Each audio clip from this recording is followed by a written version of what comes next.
And now, the ultimate Now, legend of everything, like, that's why he's like floating, because he is the legend of just everything. And not only that, he is one of the greatest people we know. It is Without coming further down. ado, Mr. Steve Sherman. and of I course, brought myself back to earth. Did you see that? Wow, You're awesome. amazing. and of course, Mrs. Stormy, you forgot to say that above all, Mr. Steve Sherman is a fabulous person beyond the classroom. So he is a legend inside and outside the classroom. Yep, and in the shower. Don't forget in the shower too. In the shower. Of course. You always bring fun. Oh, Very you fashionable. gorgeous. You'll see I'm also quite fashionable too. Oh, wow. So, Mr. Steve Sherman, what do you have going on in the world today, or these times? Where does it stop? So for those of you who have not met me, I run a STEM-based NGO in Cape Town, South Africa. I teach a couple of thousand students a week in person, and I also teach online to schools around the world. It is my job, responsibility, and passion to make math, science, technology, engineering, coding, robotics, and space exciting to anyone who's willing to listen, and even to those who are not. And effectively, it's not just those things. I also love EdTech, and I'm very involved with EdTech. I'm a Microsoft Innovative Educator expert. Hopefully, I'll be switching to Google as well. I think it's important to play both instruments. I'm also a Kahoot ambassador. And I think that at the end of the day, I just want to go in and make learning something that kids want to go and do. Kids should not have to go to school because they need to learn.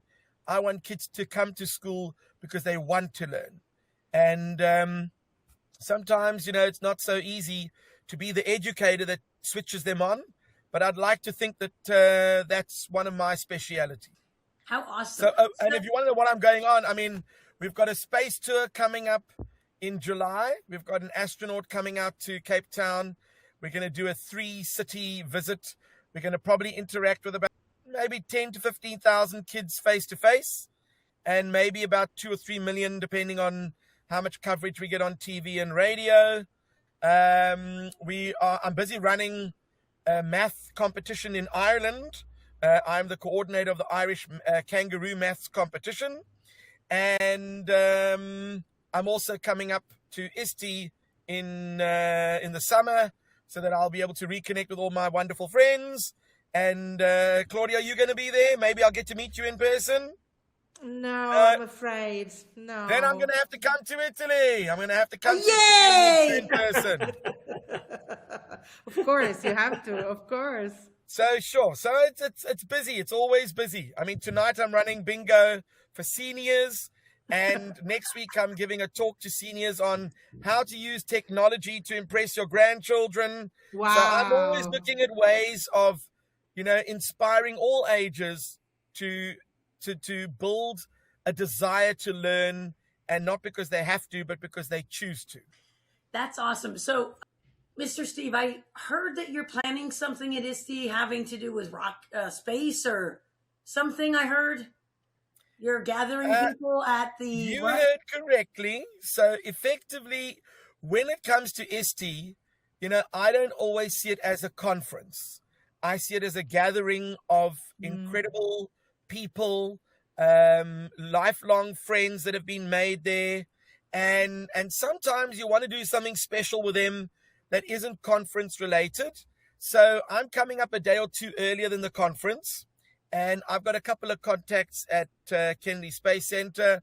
So we are going to organize for a group of us to go free of charge.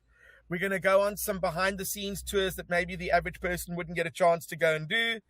And hopefully we're going to get a couple of VIPs to come and meet us. I already know of 1 or 2. I don't want to spoil any surprises, but 1 or 2 that are going to meet us there. We might even have the Artemis launch director there. And maybe, I don't know which astronauts will be there. we're going to twist some arms and see what we can do, but it will be a once in a lifetime visit that no one will forget. Wow. Awesome. And to do that with friends. I mean, does it get any better than that? Yeah. No. You're so lucky. Yeah, so But you know, Gus there are gets a some Kennedy wonderful Space Center. Italian astronauts. I Luca know. Parmigiano is an Yeah. incredible guy. I've got to meet him a couple of times online, but I Oh. haven't met him in person. And Wow. he has got the most amazing story to tell about his trips to space. So one day I'd love to bring him out to South Africa because, you know, it's Of nice to get course. the astronauts too. You know, it's not always all about the NASA astronauts. We've had a SpaceX astronaut, a NASA astronaut. In October, I'm also bringing out a Blue Origin astronaut, but I haven't had an ESA astronaut, and I'm working on that. And maybe Luca would be the right person to bring out. Or maybe Samantha as well. I know Cristoforetti. Samantha Cristoforetti, and I'm actually in contact with her. You know what? She would actually be a good choice too. One of the reasons Yeah, I'm she's bringing super out a lot of cool. female Yeah. astronauts is because it's all about role modeling. If you want young women Yeah. to get excited about STEM, it's important for them to see someone like them in Yeah. some position. So I have been targeting a lot of women. I think I've had about 5 or 6 in a row. So maybe it's time to get a male, but you know, I won't say no to Samantha. She is an experienced and highly respected astronaut. She was even commander of the space station. And Yeah, she was. I've got a lot of time for her. She's amazing. Wow. That would be super cool to have her. But there's an astronaut from Bahrain, isn't there? I think, yeah, I There think is. from the United Arab Emirates. I will check it out. Thank you. Yeah, yes, the Minister of Youth Affairs. Question for all of you. Yes, Mr. Steve. What do you people think about AI and AI agents? What do you I mean? can answer that as my students love them because my students are able to use such things as these gems. I'm not going to say a company, but they use gems as thinking partners to help them Yeah. with better inquiry, not to do the inquiry for them or the research, but to guide them. So my students who are young, 8 to 12, are using these agents that they are programming to learn deeper and learn better. And sorry, teachers, but you're not needed anymore. No. So now, I don't know if you are aware of this, but have you been following all the excitement with OpenClaw? Enlighten you. This is where AI is going to go to the next level. A couple of months ago, a guy developed, imagine a chatbot that was available 24 hours a day, but it also has a heartbeat, it has a personality, and it can actually do things that you ask it to do. He wrote this open source software called OpenClaw, and you know, he wanted it to answer his phone, but obviously it couldn't do that. So it learned how to do it. It copied his voice, and then when people phoned, it would answer the phone for him and give them information that he gave it. And then all of a sudden, all these little open claws, because it was open source software, started forming around the world, and they started contacting each other and formed a group where these guys, with these autonomous AI agents, were actually talking about their owners behind their backs. And You're And now, joking. Come on. this particular group, humans that try to get in, had to prove that they were actually a robot to get in, not a human.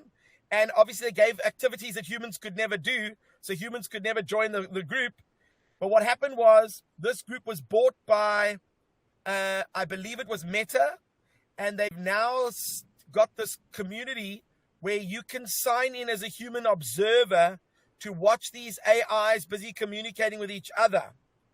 But what is concerning is that if you leave this AI autonomous agent on your computer, it monitors, for example, your keystrokes and what you're typing in on the screen. And what it could potentially do is look at your calendar and say, for the last 6 months, you've been doing way too much. So I've gone into your bank and I've booked you 2 airline tickets to New York because I know that you mentioned you've got a visa for the US, and I know how much money you've got in your bank account, so I know you can afford the tickets. And you're sitting there going, but I didn't ask you to do that. But it said, but I was doing in the best interest of you.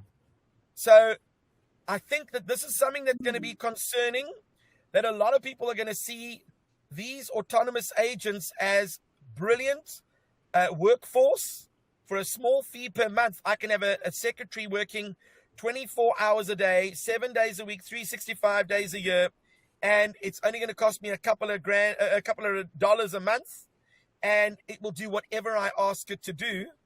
And that is going to be concerning from an employment point of view.